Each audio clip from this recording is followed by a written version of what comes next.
नमस्कार साथियों, कैसे हैं आप सभी। उम्मीद करूंगा आप सभी ठीक होंगे। तो कक्षा 9वीं के लिए स्वास्थ्य एवं शारीरिक शिक्षा का जो पेपर है वो इस वीडियो में आपको बताने वाला हूं। फटाफट से आपको सारे प्रश्न देख लेने हैं और आपसे रिक्वेस्ट है, अगर आप चैनल पर नए हैं तो प्लीज़ चैनल को सब्सक्राइब करके ज़रूर रखें। तो चलिए दोस्तों, आपका स्वास्थ्य एवं शारीरिक शिक्षा का पेपर है वो हो चुका है। यहाँ पे देखिए, पहला क्वेश्चन है, जीवन दायिनी गैस है वो कौन सी कहलाती है। तो ये आप सभी जानते हैं, जीवन दायिनी गैस है वो ऑक्सीजन कहलाती है। तो ऑक्सीजन पे आपको टिक मार्क करना है। खेलों की जननी किस खेल को कहा जाता है। तो ये जिम्नास्टिक को कहा जाता है। तो ऑप्शन नंबर ए है वो आपका सही आंसर है। आगे देखिए दोस्तों, स्कर्वी रोग है वो किस विटामिन की कमी से होता है। तो यहाँ पे स्कर्वी रोग है वो आपको बताना है, वो विटामिन सी की कमी से हो जाएगा। यहाँ पे विटामिन ए की कमी से है वो रतौंधी रोग होता है। विटामिन बी की कमी से आपका बेरी बेरी रोग हो जाएगा। और विटामिन डी की कमी से आपको रिकेट्स रोग बताना है। यहाँ पे देखिए अगला क्वेश्चन है। नेक्स्ट क्वेश्चन दोस्तों, यहाँ पे रेचक से तात्पर्य है। तो रेचक से तात्पर्य होगा श्वास को छोड़ना। ऑप्शन नंबर बी आपका सही आंसर है। तो दोस्तों सारे इंपॉर्टेंट पर्सन है वो आपको बता रहा हूँ विद आंसर। तो आपसे रिक्वेस्ट है दोस्तों, आप चैनल को सब्सक्राइब कर लेना। अगर आपको पीडीएफ फाइल वगैरह चाहिए तो आपको व्हाट्सएप ग्रुप ज्वाइन कर लेना है। डिस्क्रिप्शन में आपको लिंक दिया गया है। राजस्थान का राज्य खेल कौन सा है। तो राजस्थान का राज्य खेल कौन सा है ये आप सभी जानते हैं। ये हो जाएगा आपका बास्केटबॉल। ठीक है। इसके बाद देखिए यहाँ पे भारत का राष्ट्रीय खेल कौन सा हो जाएगा। यहाँ पे हॉकी हो जाएगा। आगे देखिए यहाँ पे एक स्वस्थ व्यक्ति का तापमान कितना होना चाहिए। दोस्तों अगर एक स्वस्थ व्यक्ति है तो उसकी बॉडी का तापमान है वो कितना होना चाहिए। तो वो होना चाहिए 98.4 फ़ारेनहाइट में। आगे देखिए यहाँ पे नक्सीर किसे कहते हैं।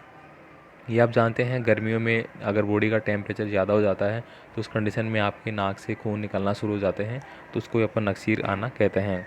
व्यायाम किसे कहते हैं। तो व्यायाम दोस्तों हमारे शरीर की जो एक्सरसाइज है उसको अपन व्यायाम कह सकते हैं। और व्यायाम के अलग अलग तरीके होते हैं जिनमें हम जैसे कि प्राणायाम हो गया, ठीक है, ये सब कुछ उसी में इंक्लूड होते हैं। यहाँ पे देखिए प्रोटीन के मुख्य स्रोत कौन कौन से हैं। तो दोस्तों प्रोटीन के मुख्य स्रोतों के बारे में आपको लिखना है।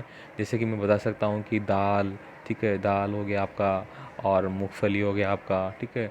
और साथ ही साथ दोस्तों जो भी आपके प्रोटीन से रिलेटेड है, सोयाबीन वगैरह हो गया, ठीक है, ये सब चीज़ें आपको लिखना है।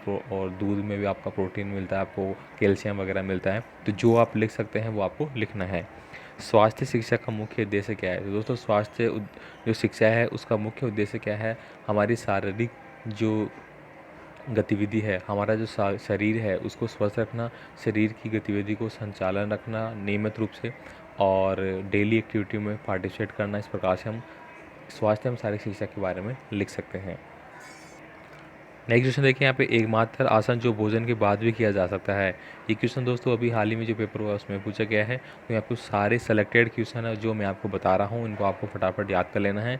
इसके अलावा दोस्तों मैंने और पीडीएफ फाइल ऑलरेडी मैंने शेयर कर रखी है व्हाट्सएप पे और टेलीग्राम पे, वो भी आप ज़रूर देख लेना। यहाँ पे देखिए किन्हीं दो संक्रामक रोगों के नाम आपको लिखने हैं। संक्रामक रोग का मतलब हो गया जो एक से दूसरे में फैलते हैं। प्राथमिक उपचार किसे कहते हैं। तो दोस्तों प्राथमिक उपचार का क्वेश्चन 100% हर बार आता है, इसको रट लेना आप। प्राथमिक उपचार का मतलब क्या होता है कि जो कोई भी दुर्घटना क्षेत्र पे जो आपका व्यक्ति है उसको अस्पताल या डॉक्टर के पास ले जाने से पहले जो सुविधाएं दी जाती है उसको अपन प्राथमिक उपचार के अंतर्गत मानते हैं। घेंगा रोग किसकी कमी से कारण होता है ये आपको बताना है। सामूहिक अभ्यास का व्यायाम कौन सा है ये आप बता सकते हैं कि सामूहिक रूप से हम कैसा प्रकार का अभ्यास या व्यायाम है वो करते हैं, उसमें क्या क्या गतिविधियाँ हम शामिल करते हैं। योग अभ्यास का उत्तम समय कौन सा है। तो दोस्तों योग अभ्यास का सबसे उत्तम समय है वो सुबह सुबह माना गया है, अर्ली मॉर्निंग।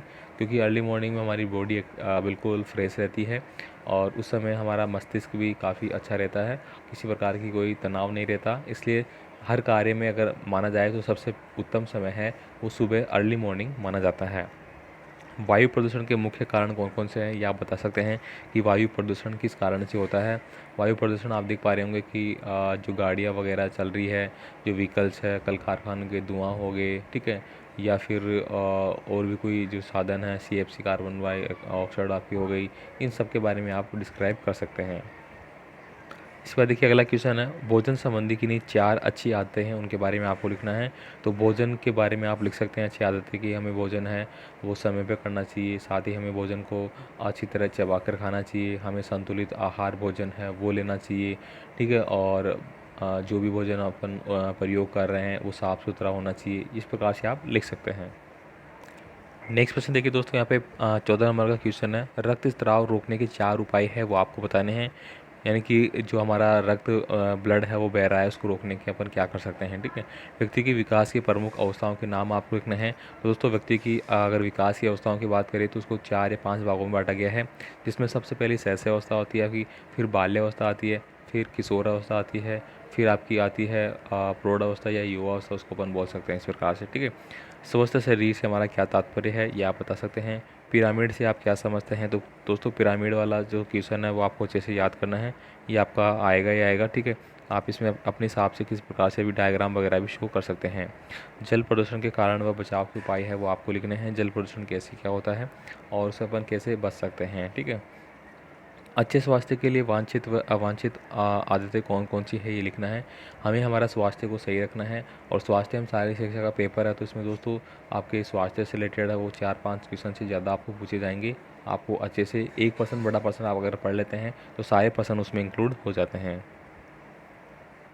तो कक्षा 9 के लिए 2022-23 एग्ज़ाम के लिए पूरा पेपर है वो मैंने बता दिया है, तो आई होप आपको समझ में आ चुका होगा। इन सबको आपको याद कर लेना है। मिलते हैं फिर अगले पेपर के साथ अगले वीडियो में, तब तक के लिए ऑल द बेस्ट।